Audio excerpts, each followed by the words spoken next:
জয় জগন্নাথ। পুরীতে দ্বিতীয় দিনে ওটিডিসি অর্থাৎ ওড়িশা ট্যুরিজম ডেভেলপমেন্ট কর্পোরেশন এর অফিসে গিয়ে অফলাইনে দুটো টিকিট বুক করেছিলাম সাইট সিন ঘোরার জন্য, যেটা মাথাপিছু পড়েছিল 595 টাকা করে। ওটিডিসির আন্ডারে দুটো ট্যুর রয়েছে, এটা ট্যুর নাম্বার 1, যেটা সোমবার হয় না। সকাল 6:30 নাগাদ পান্থনি বাস থেকে এই বাসটি ছাড়ে। বাসের মধ্যে একজন ট্যুর গাইডার, যিনি আমাদেরকে সব বোঝাচ্ছিলেন। ये टूर आप लोगों का जो 12 घंटे का यात्रा है, ये 12 घंटे का टूर कैसा है, आप लोग का गाइड सुदीप है। आज आप लोग की टूर घूमने के लिए जा रहे हैं। सही ये टूर के बारे में आप लोगों को डिटेल में समझा दूंगा, क्योंकि आज का टूर थोड़ा सा हेक्टिक टूर रहेगा। चिल्का दिल वाला टूर थोड़ा सा स्मूथ टूर था, क्योंकि 6:30 बजे रवाना होगा, 4:30 बजे वापस पूरी 10 घंटे का टूर है। ऑफ डाउन 55 किलोमीटर जाएंगे और 55 किलोमीटर लौटेंगे। मात्र 110 किलोमीटर का रास्ता है और 2 जगह देखना है, औलारनाथ मंदिर और शिल्पा सिंह। मगर आज का टूर थोड़ा सा लंबा है। आज का टूर रहेगा 242 किलोमीटर का रास्ता, ऑफ डाउन रहेगा 242 किलोमीटर का रास्ता, और हमारा गाड़ी आप लोग को लेकर जाएगा। आज आप लोग को 9 जगह दिख रहे हैं। ये टूर का नाम हम लोग करते हैं the golden triangle tour of Odisha, यानी ओडिशा का एक सुबह सफर। आज आप लोग सब घूमने के लिए निकल चुकी है। স্যান্ডার্ড মিউজিয়ামে ঢুকে আমরা 9টি জায়গা ঘোরার জন্য যে যে জায়গাগুলোর জন্য টিকিট লাগে পুরো টিকিটটা একসাথে করে নিলাম।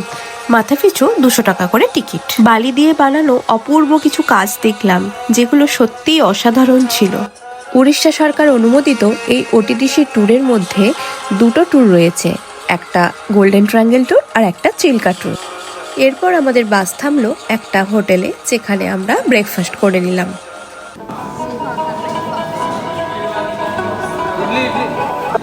সময় সকাল 7:30। চন্দ্রভাগা সি বিচে আমাদের গাড়ি থামলো। চারিদিকে এত পরিমাণ কুয়াশা ছিল সেদিন যে সূর্য তখনও উঁকি মারছে আড়াল থেকে। চারিদিকের শান্ত পরিবেশ এবং সমুদ্রের মিষ্টি গর্জন কি যে ভালো লাগছিল। আপনারা এই চন্দ্রভাগা বিচে গিয়ে থাকতেও পারেন, পাশাপাশি কিছু হোটেল আছে। এরপর আমাদের গাড়ি থামলো রামচণ্ডী মন্দিরে। সময় তখন 8টা। আমরা পৌঁছালাম কোণারকের সূর্য মন্দিরে, কিন্তু ওই যে চারিদিক এত কুয়াশা যে তখনও অবধি সূর্যের দেখা মিলছে না। আমরা যেহেতু অফলাইন টিকিট করেছিলাম, তো এই লাইনের মধ্য দিয়ে আমরা মন্দিরের ভেতরে প্রবেশ করলাম।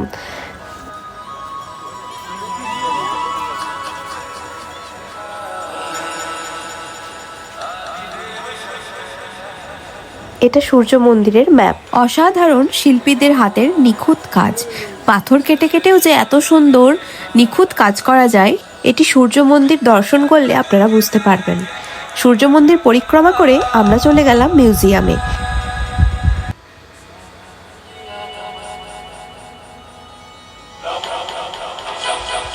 পুরো ভারতবর্ষের বিভিন্ন জায়গার কিছু প্রসিদ্ধ নিদর্শন রয়েছে মিউজিয়ামের মধ্যে। এরপর আমরা ভুবনেশ্বরের লিঙ্গরাজ মন্দিরের উদ্দেশ্যে রওনা দিলাম। तालाब आप लोग देख रहे हैं, ये जो कुंड देख रहे हैं, ये तालाब का नाम है देवी पागोरा पुष्करिणी। हमारा ये भुवनेश्वर पहले एक जंगल था, और ये जंगल का नाम था एकाम्र जंगल।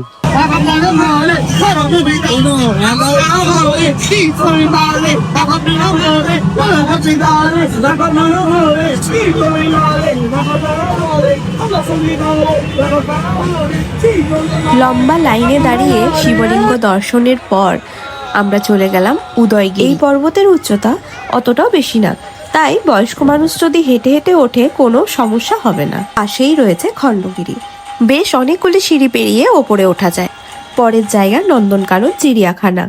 নন্দনকাননে পৌঁছে উড়িষ্যা সরকারের যে হোটেল রয়েছে সেখানে আমরা দুপুরের লাঞ্চ সেরে নিলাম এবং তারপর পায়ে হেঁটে হেঁটে পুরো নন্দনকানন চিড়িয়াখানাটি ঘুরে ঘুরে দেখলাম।